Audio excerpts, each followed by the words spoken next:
Welcome to Spring LIB.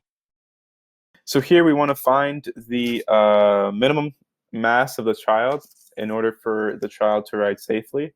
So we know that the maximum force of friction is going to be equal to the coefficient of static friction times the normal force.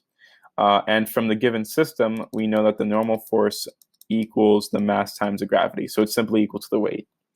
We know that the maximum acceleration due to friction would be equal to the coefficient of static friction times m times g divided by m. So this would simply be equal to the coefficient of static friction times the acceleration due to gravity.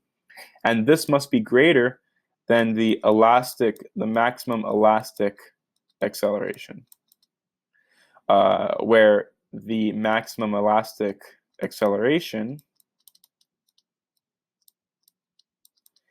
this equals Ka, the spring constant, times the amplitude divided by the total mass.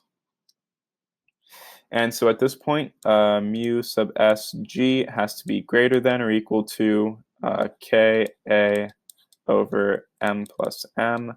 Therefore, the mass of the child must be greater than or equal to the spring constant times the amplitude divided by the coefficient of static friction times the acceleration due to gravity minus the mass.